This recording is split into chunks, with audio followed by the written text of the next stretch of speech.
Olá pessoal, tudo bem? Seja muito bem-vindo e muito bem-vinda a mais um vídeo aqui no canal Full Cycle. Meu nome é Wesley Williams e no vídeo de hoje a gente vai responder algumas perguntas aí que toda a nossa audiência faz aqui, tanto no nosso canal, no Instagram, os nossos alunos nos nossos programas aí de mentoria também, maravilha? E nesse Pergunta Full Cycle de hoje, a gente tem aí realmente algumas perguntas que fazem muito, mas muito sentido para você que é um profissional na área de tecnologia e quer ser capaz de desenvolver aplicações de grande porte. Todo o conteúdo que a gente faz aqui, a gente faz visando isso, tá? A gente quer conseguir encurtar o seu caminho para que você consiga trabalhar em projetos grandes, em projetos expressivos, e para isso você precisa de uma boa base. Maravilha? Então a gente tem 5 perguntas hoje para serem respondidas e você não vai querer perder nenhuma delas. Então, bora lá, roda a vinheta e vamos aí com mais um Pergunta Full Cycle. Bom, pessoal, e antes de eu ir direto ao assunto, eu gostaria muito de pedir para você parar tudo aí e dar um like, né? Dar um joinha nesse vídeo. Você não tem noção como isso ajuda o nosso canal. Ajuda demais mesmo. Aproveita, se inscreve no canal, ativa as notificações. Assim, sempre quando um vídeo top que nem esse for pro ar, adivinha, você vai ser notificado ou notificada. Maravilha? E eu queria também dar um recadinho mega especial e mega rápido aqui para você. As inscrições gratuitas para a nossa imersão Full Stack Full Cycle estão abertas. Será a nossa última imersão de 2021. Então não perde essa oportunidade. Tô deixando o link aí na descrição embaixo, participe. Basicamente, você vai aprender em uma semana o que você não aprenderia em um ano aí, fuçando por canais do YouTube. Show de bola? Então, se inscreve aí e maravilha. Bom, pessoal, mas é o seguinte, chega de delongas, vamos aí responder aí as nossas perguntas que a audiência nos fez. Maravilha? Então, vamos aí para nossa pergunta número 1. Vale a pena trabalhar com GitOps?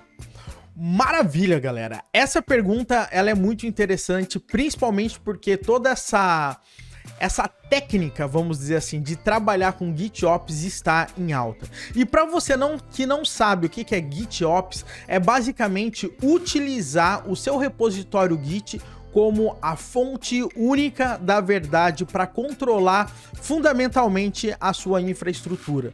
Hoje em dia, a gente sabe que a gente controla todo o nosso fonte, a nossa aplicação, utilizando o Git de forma geral, e a gente sabe que o que está ali é o que normalmente vai estar em produção, principalmente quando a gente está trabalhando no branch master ou no branch main e etc. Agora, com o GitOps, a ideia é que você tenha, no final das contas, toda a sua infraestrutura como código, né? Ou seja, quando a gente está falando de IAC ou Infra as Code, você tem aí seus manifestos de Ansible, seus manifestos de Terraform, por exemplo, e esses manifestos você pode colocar no repositório Git, fazer um processo de CI, por exemplo, ou etcd, e toda vez que você quiser mudar a sua infraestrutura, escalar servidores, fazer mudanças, basicamente você abre uma pull request, elas têm as suas validações, e aí você aplica esses manifestos. Vale a pena trabalhar com GitOps? Na minha opinião, vale muito. Eu acredito que grandes empresas hoje em dia já estão trabalhando aí com esteiras, pipelines para trabalhar com toda a sua infraestrutura. Aqui na Full Cycle, basicamente, nós fazemos isso também. Nós temos os nossos manifestos Kubernetes, por exemplo, no repositório Git.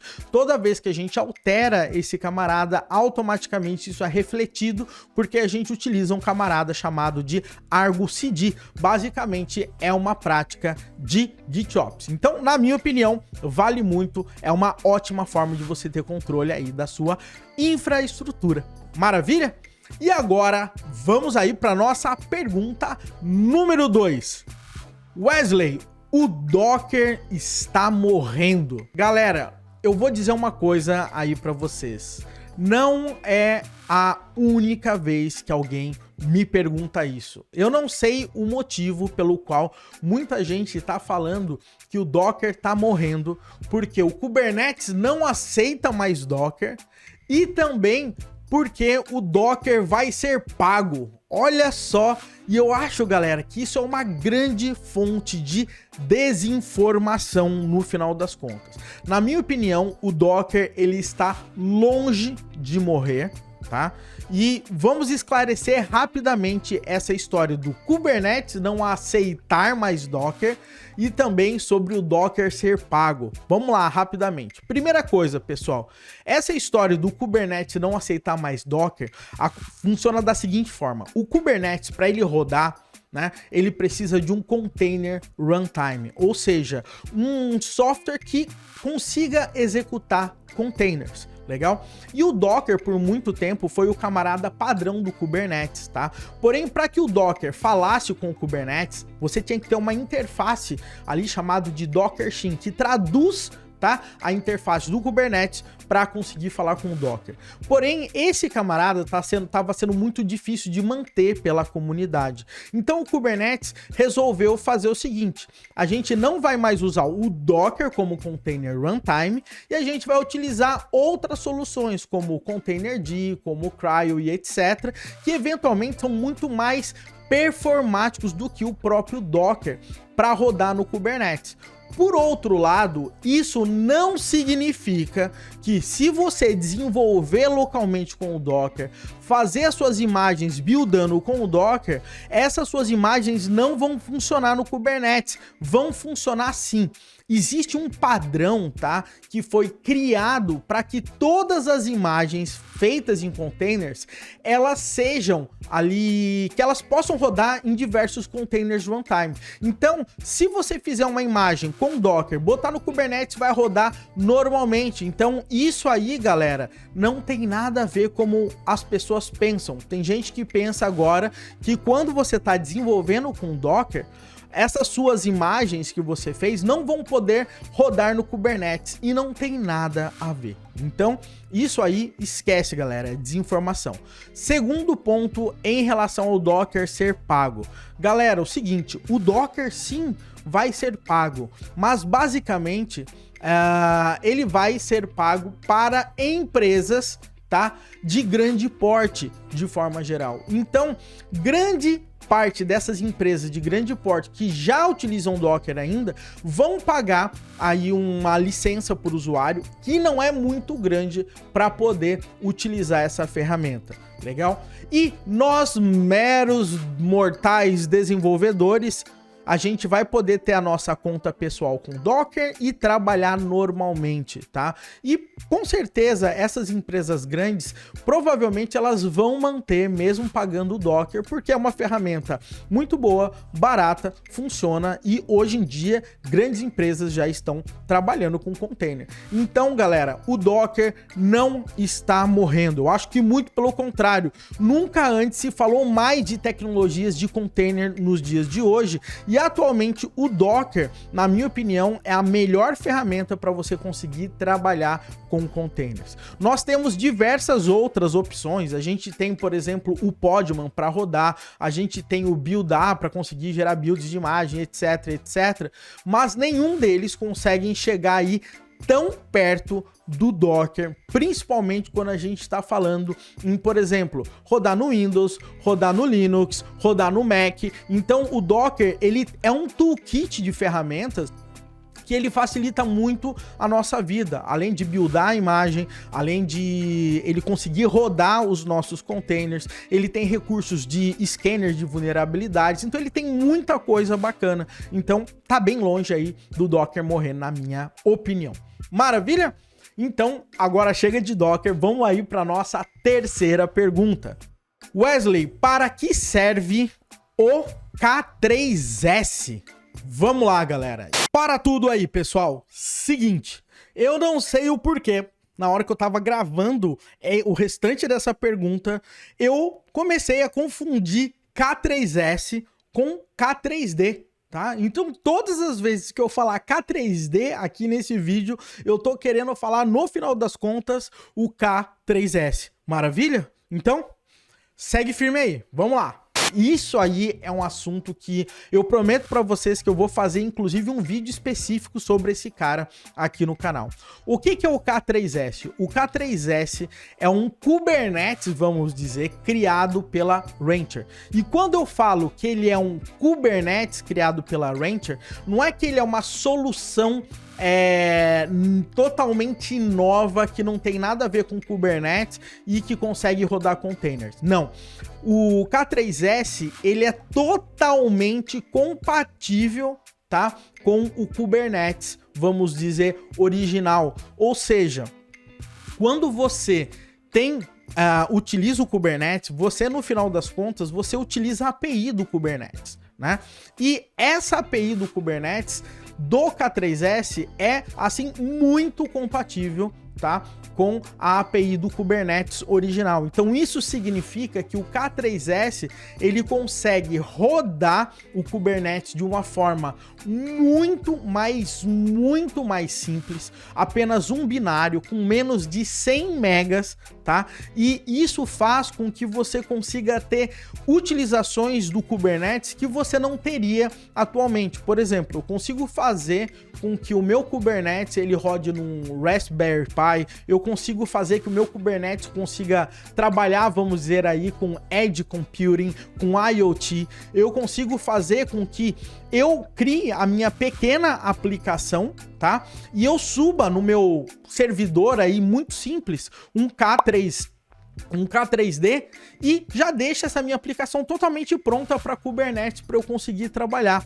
Uma outra utilidade bem bacana que o pessoal tá trabalhando com K3D é colocar o K3D na sua esteira de CI. Por que eu tô dizendo isso? Porque como ele é muito pequeno, né, você consegue botar na sua pipeline, você consegue aplicar manifesto, você consegue fazer seus testes, exatamente porque isso é muito rápido. Wesley, mas o K3D, ele roda apenas ali num único servidor, num único node? Não, eu consigo criar inclusive um cluster de K3D. O K3D, quando você vai rodar em single service, um single server, basicamente você tem até um banco SQLite, diferente do K8s, né, do Kubernetes original que trabalha com etcd, mas o que acontece? Quando você vai rodar o K3D em multi, né, com alta disponibilidade, você consegue colocar, por exemplo, um Postgres. Então você consegue ter diversas máquinas rodando o K3D e fazendo tudo aí funcionar ali com alta disponibilidade. Então sim, o K3D é uma ótima opção, tá? Eu acho que, de forma geral, ele não vai substituir o Kubernetes. O Kubernetes, ele tem ali a possibilidade de rodar ali milhares de pods. O K3D, ele tem a sua limitação pela forma de ele trabalhar, mas assim, é um projeto absolutamente fantástico, tá? 100 megas, um único binário, você tem o Kubernetes rodando aí para todo mundo na boa. Maravilha? Então, vamos aí para nossa quarta pergunta agora. Qual é a diferença entre Filebeat e Logstash na Elasticstack ou ELK? Vamos lá. Primeiramente, galera, hoje em dia muita gente fica falando o nome ELK. Tá? O ELK, quando o pessoal fala, é uma stack que a gente fala do Elasticsearch, do Logstash, tá? ELK, Elasticsearch, Logstash e Kibana. Vamos lá, tava esquecendo do Kibana. Mas vamos lá. Essa stack original, ela servia para que a gente conseguisse centralizar todos os logs da nossa aplicação no nosso Elasticsearch, sendo que o Logstash é uma ferramenta que ela consegue receber diversos tipos de log e através de uma pipeline ela conseguiria formatar esses nossos logs, jogar para o Elasticsearch e inclusive para outras diversas ferramentas, tá? Então, assim, é uma ferramenta realmente muito top. Por outro lado, né, de uns tempos para cá, já faz um bom tempo, surgiu a famosa Elasticstack, que deixa de ter o Logstash como um dos pontos principais e ele começa a utilizar um camarada da família Bits, tá? O que é um bit quando a gente está falando no Elastic Stack? São pequenos agentes lightweight que você instala no server, né? E esses agentes, o que ele faz no final das contas? Ele pega dados ali do seu servidor e joga no Elasticsearch, legal? E então, por conta disso, o que acontece? Existe um camarada chamado de Filebit. O Filebit é um agente pequenininho que ele fica pegando os logs que estão no seu servidor e jogando pro Elasticstack, pro Elasticsearch, exatamente como o Logstash fazia.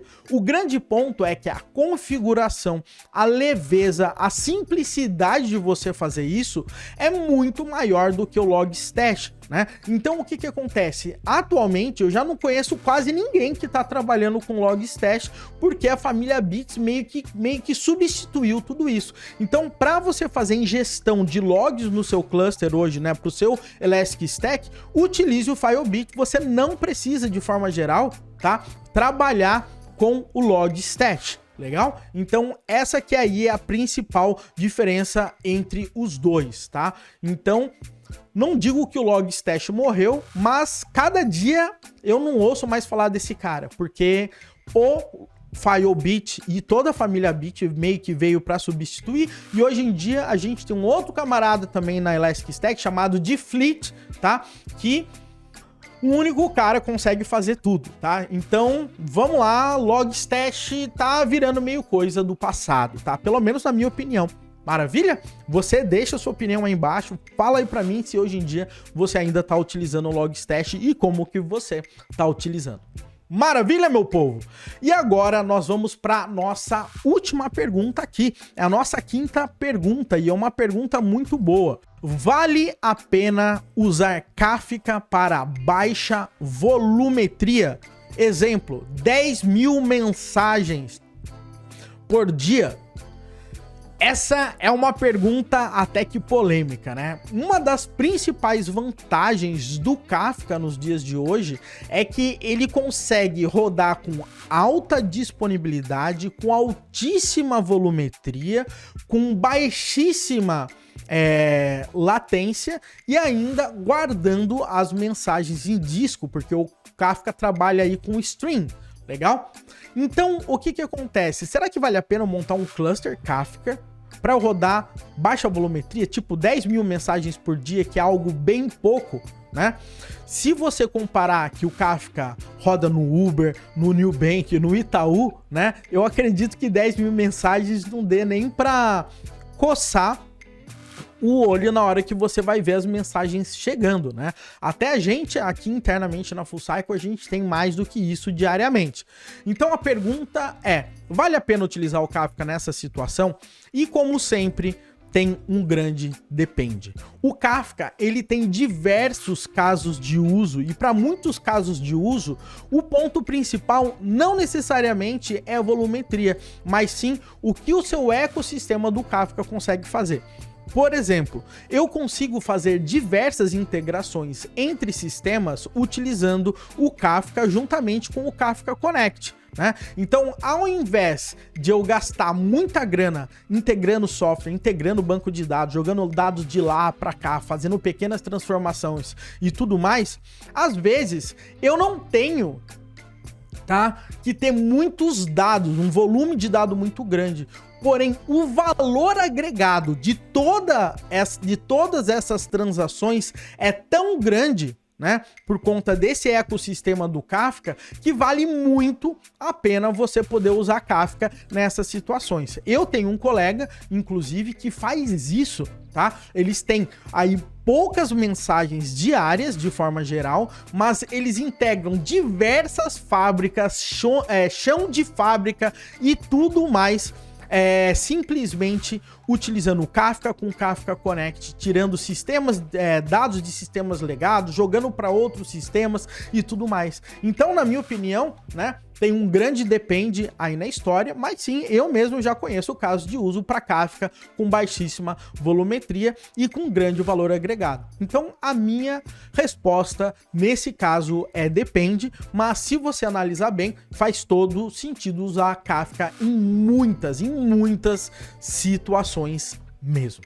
Maravilha, galera! Então aí chegamos à nossa quinta pergunta. Eu espero que todas essas perguntas que eu tô trazendo aqui para você tenha acrescentado valor aí para sua carreira, principalmente para você que quer trabalhar com grandes aplicações. Então, se isso aqui gerou valor para você, dá um like nesse vídeo, assina aí o nosso canal, ativa as notificações, se inscreve, não esquece aí, se inscreve na imersão Full Stack Full Cycle, tá? É a última do ano de 2021, evento online 100% gratuito aí para você. Maravilha, meu povo? Então, um grande abraço e até o nosso próximo vídeo aqui no canal Full Cycle.